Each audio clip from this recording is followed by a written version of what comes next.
நம்முடைய முன்னோர்கள், தாத்தாக்கள், முனிவர்கள், ஆச்சாரியர்கள் எல்லாம் அவங்க சொன்ன இந்த புராண கதையெல்லாம் பொய்ன்னு வச்சுக்குவோம். அனுமன் கடலை தாண்டினது பொய், ஹரிச்சந்திரன் சுடுகாட்டில் புணம் எரிச்சது பொய், ராமன் காட்டுக்கு போனது பொய், கிருஷ்ணன் மகாபாரதம் நடத்தினது பொய் அப்படின்னு வச்சுக்குவோம். இது எல்லாமே பொய்னா, இந்த பொய்களை நிஜம் என்று நம்முடைய முன்னோர்கள், அதாவது முனிவர்களும் தாத்தாக்களும் சாதித்திருக்கிறார்கள். இப்போ கேள்வி என்னன்னா, அவங்க இந்த மாதிரி பொய் சொல்கிறதுனால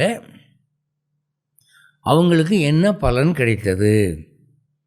இப்போ நான் இதுக்கு முன்னால் 4-5 உதாரணம் காட்டினேன். போலீஸுக்கிட்ட நான் ஏன் பொய் சொல்கிறேன், நிரபராதியை பற்றி நான் ஏன் பொய் சொல்கிறேன், கோர்ட்டில் நான் ஏன் பொய் சொல்கிறேன், ஒரு நண்பன்கிட்ட நான் ஏன் பொய் சொல்கிறேன். எல்லாத்துலேயும் ஒரு பலன் இருக்குது. அந்த பலனை எதிர்பார்த்து தான் நான் பொய் சொல்கிறேன். இப்போ நம்முடைய முன்னோர்கள்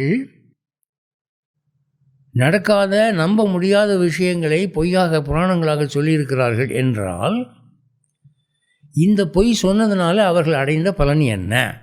இந்த கேள்விக்கு நீங்கள் பதில் சொல்லணும் சார்.